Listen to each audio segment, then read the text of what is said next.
He stumbled down the steps to the lawn. No, he would not greet the police. He would not follow them back into that room. He would not show them the pale dove's feather in his pocket, stained pink at the edges, the calling card of the beasts who had slaughtered his family. Vincent's nervous footsteps pattered onto the terrace behind him. "Sir!" The police officers were hammering at the front door with increased urgency now. Soon they would discover the gate that led to the back of the house. "Sir, the baby is alive!" He wheeled around, and Vincent held the child out to him.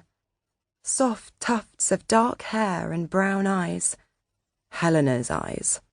He recoiled from the child, the boy, and the awful, awful scene in that house. But there was something in the baby's hand. He frowned. It was a hydrangea, one of Helena's beloved hydrangeas. The wilted flower was clutched tight in a little fist. The pale stem was mottled brown, the faded petals withered and curled. What's happening?" murmured Vincent in awe.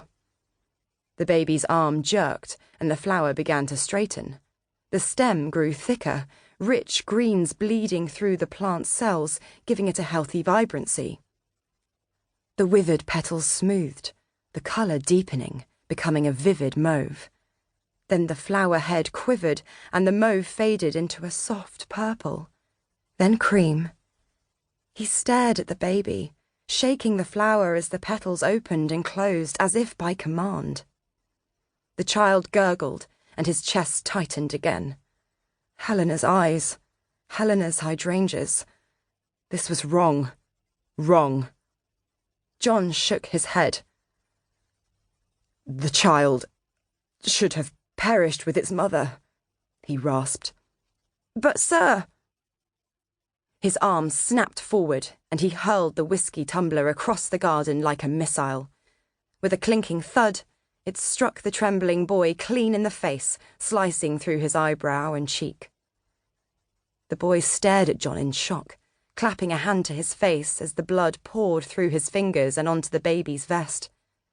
In the child's quivering fist, the flower rotted to dust. John moved away, his eyes glassy and his legs leaden. Behind him, the baby began to scream. Chapter 1. The trouble began on a bitter November morning, when Alice Wyndham left her flat and found a box on the front doorstep.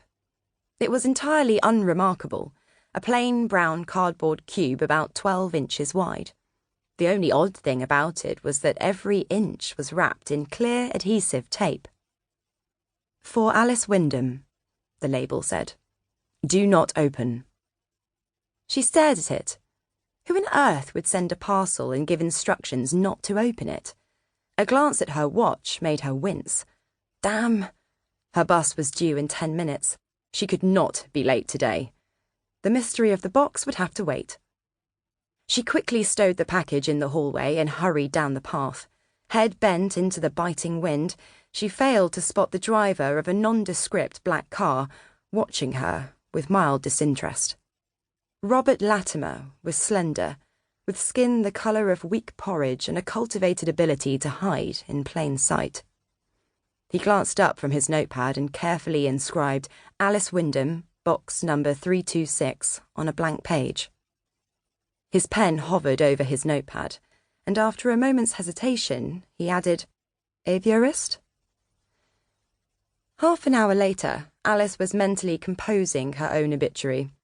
Of all the things she'd expected this morning, death by psychotic bus driver was not one of them. Still, it might be preferable to what was waiting for her at the office. A full contingent of the senior managers would be arriving soon, ready to listen to her presentation.